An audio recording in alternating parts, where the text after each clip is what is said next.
Don't engage alone. We do this together.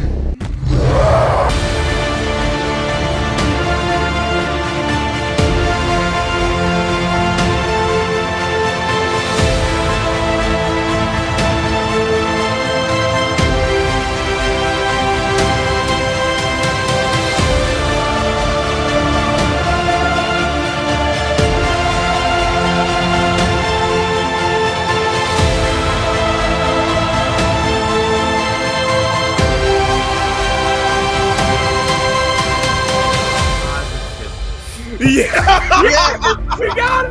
We got it! New 52 booklet. Somebody clip this. Welcome to Comics League Justice League Rewatch. I am Jared. I'm here with Nick from the Phoenix Press. What's up, brother? Somebody save me. Yeah, I'm sorry. That's going to be in the thumbnail.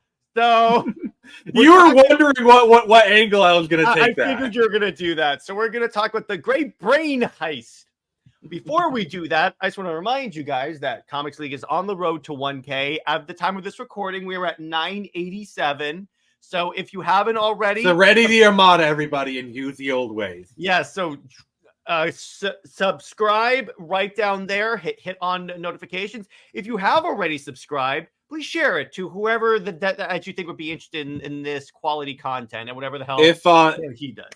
If Jared, if you are able to make it to 1K before the week is out, what's going to happen?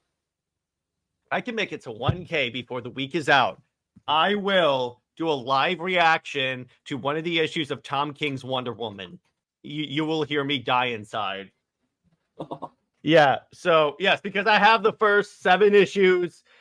I'm still gonna pick up the 8th issue because it's on because it's still on hold for my comic book shop. I'm not gonna screw my shop over like that. You should read. No. You should read the Batman Beyond issue with Barbara and Bruce.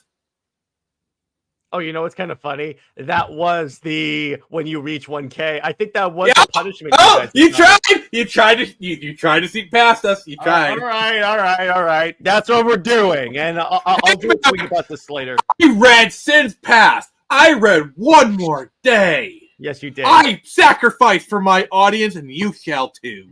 And it took a couple of centuries off of Nick. So let's be. I live forever, so it's nothing. I'm an old man. He's basically Vandal Savage, only dweeby. Yes, Vandal is very savage. So we're talking about the Great Train Robbery, and this is the one where, all right, so Dr. Fate hatches so they're trying to find where the secret society is hiding. So Dr. Fate has the idea, I'm going to cast a spell on Flash's mind because he's like interacting with these people. Maybe I can get a link there. So at the same time, Grodd is Lex is doing mental experiments on Grodd, and then their minds get switched, which is hilarious. This is my first point of trivia, and I have to mention it now because we're going to reference it every 5 minutes. Michael Rosenbaum, who voices the Flash, also played Lex Luthor in Smallville. Literally at the same time he was doing this show. So we kind of have to. Normally I say the trivia to the end of the episode, but this one we have to mention now because it's like, all right, you know what? Let's just do that. Let's just do it. So here's the thing, and so. Somehow, fortuitously, so the way this partnership with Nick works is that on his show, he picks a show that we review on his channel. I pick a show that we review on my channel. Somehow, it aligned where we talked about the Teen Titans Switched episode and this episode on the same week. Somehow that worked. And somehow Palpatine returned at the same time.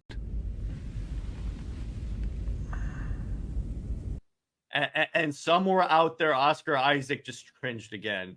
So I just want to say, if you're a writer and you think your writing sucks, just remember somebody got paid a lot of money Chris to write Terrio, the line. Ironically, the dude that wrote Zack Snyder's Justice League. To some people, they'll say, "Why does that make so much sense?" Yeah. So here's the first thing I'm gonna mention, and this is something I mentioned on Nick's show. Here's why I like this episode more. This doesn't switch the voice actors. In other words, it's still Rosenbaum, but now he's talking like Lex Luthor. Yeah, so he is Lex Luthor for an episode. Yeah, and I liked Clancy Brown having to play the Flash.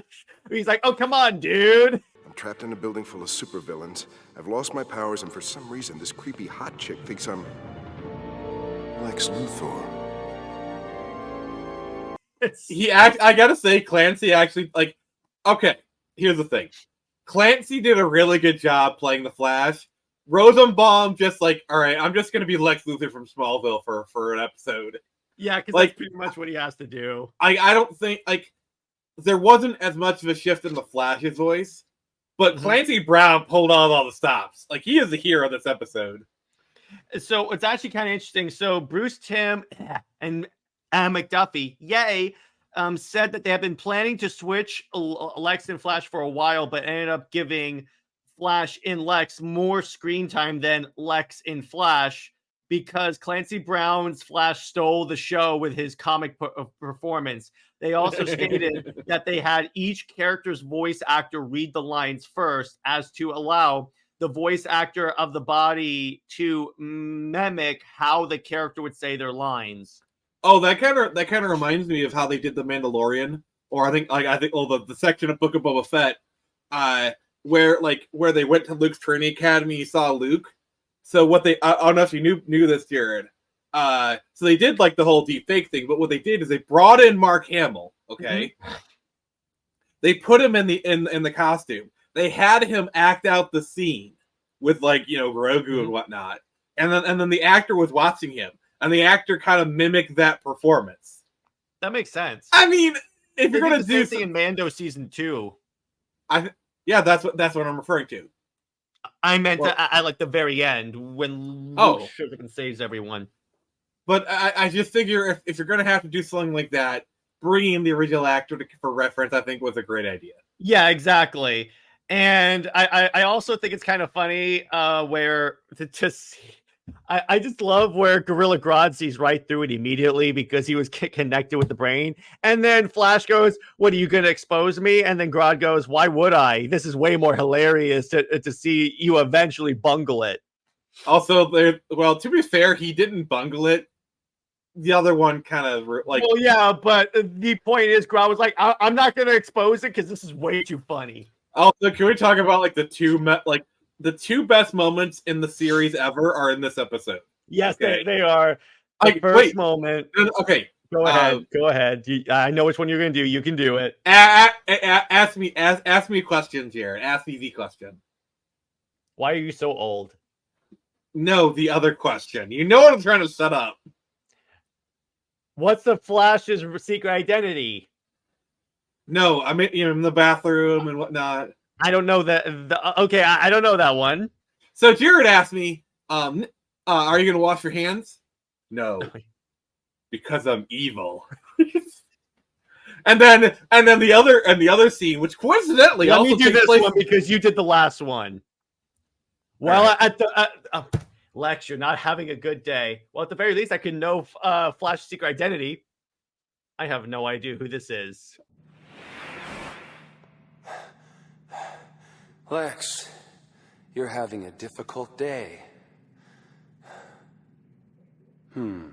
If nothing else, I can at least learn the Flash's secret identity. I have no idea who this is. I just love how Rosenbaum, he just doesn't even miss a beat. He just takes it off. He's like mid-sentence and his like tone goes down. Like I love it. I'm so annoyed. Dang it, I have no idea who this is. Yeah. Also, I just want to say this episode shows just how powerful the Flash could be. Yes. It's kind of, it's kind of funny. They mirrored this in Marvel because there was one time where Emma Frost took over Bobby Drake's body. And this is when he discovered he was actually an Omega level mutant. And she goes, "You realize you could like freeze water molecules in people?" And he's like, "Oh, that's true." And it's kind of funny. I like how like So Terrific turns off the gravity, and then Lex Flash, I'm gonna call him Lash, is like is like, that won't stop me, and he's doing the whole vibrating arms. But then Terrific turns the gravity back on, and then Speed's no good without gravity. That's where you're wrong. Gravity on. he just goes straight down. He uses his own intelligence against him. And again, yeah, it's kind of funny when you look at the Justice Leaguers he took out. I also like where Dr. Fate casts a spell that like puts a ball and chain around Flash's legs. So Flash just hops at him and just bops him on the head a couple of times. Wow. It's like Flash's Batman, kind of. Oh my god. You know what's funny? Lex Luthor is technically Batman because when Polaris tries to like take out Lex, he goes, when I upgraded all your powers, did you really think I didn't put contingency plans? When I augmented your powers, I also made sure I can override your abilities. Would anyone else care to try me? Lex has contingency plans. Lex is Batman. He's Batflex. Oh my god! I'm surprised that's not an Elseworld story somewhere. If we didn't have so many other memes we could grab upon, that would be the title of this episode. Mm-hmm. Yeah, I love that one. Yeah, if there weren't so many, I could still probably figure that out. But I don't know. We'll see. But I also like Gorilla Grodd's cheeky reference to Planet of the Apes, where he goes, "Who am I, Charlton Heston?" Oh wow! I didn't think you'd pick up on that one since they're so young. My dad showed me the original Planet of the Apes. You old man. You murderers! You blew it all! You killed it all! He overacts that so much. The other thing I like about this episode features one of the DCAU's very few suggestions of sexual activity. Have you been watching the show? When Tala tells Flash as Luthor that he needs to relax, and she pulls behind a closed door, and he is heard remarking, "Hey, that's not restful." Oh gosh. And I like how when the bodies are switched back, Tala's like, oh man, she kind of misses Flash. So that's why, by the way, I'm gonna tell you right now in advance, even without a hailstorm, this is a 10 out of 10 for me. Just for the comedy alone, this is just great. I love this. This is my favorite episode of Unlimited that we've talked about so far. I really hope that at some point when you get a wife, when the two of you go back to bed, you just say, "That's not restful." I'll make sure she's a DC fan so she gets the joke. But so all in all, this is like masterful episode. And let's see who wrote it. McDuffie. 9 out of 10 for me. 9 out of 10 for me. So yes, of course. 9 out of 10. Okay, so all right. So Nick, give me your general thoughts on the episode, and then explain your 9 out of 10. Great episode. I would just say more because I don't like handing out. Like you gotta really earn a 10 out of 10 for me. Like remember. Okay, all right. I'll grade it to a 9.5. You did mention about how this has your favorite moments of Justice League Unlimited. I'm sorry, it didn't like it's great. It's great. It's iconic. But I just for me, I do have to deduct because it's very convenient that Dr. Fate is scanning the mind at the exact same time they're doing it. That is a very convenient thing. I do have to deduct some for that. Okay, I see. I understand that. And so, yeah, all in all, a fun episode. So next week, we're talking about Grudge Match, where Roulette starts the meta brawl again, this time with all female fight card made up of Justice Leaguers. Now, this is a very wonderful episode. Let me put it to you that way. Is it super wonderful? Kind of. And we're rapidly approaching the episode Ancient History, which I referenced back when we did the Hawkgirl episode, that it does. Oh, it's my episode. Well, yeah, it references. So it does something to Jon Stewart that is the stupidest thing I have ever seen. Let's just wait till we get there. This is another reason why I have issues with JLU. beyond the Wonder Bat forcing. Jared, just imagine Super Wonder. Imagine Superman and Wonder Woman going out on a date, okay? And by the way, after Grudge Match, we're talking about Far From Home, Spider-Man movie. I'm only kidding. Where Supergirl, Green Lantern, and Green Arrow travel to the future and they meet the Legion of Superheroes. So it's gonna be a fun one. We're actually approaching the end. We're on episode 9 next week, and then there's only 13 episodes. Yeah. That is going to be cool. And then again, we're going to be moving over to Superman the Animated Series. I know we're going back in time, but so few channels watch Superman the Animated Series. So I was like, you know what?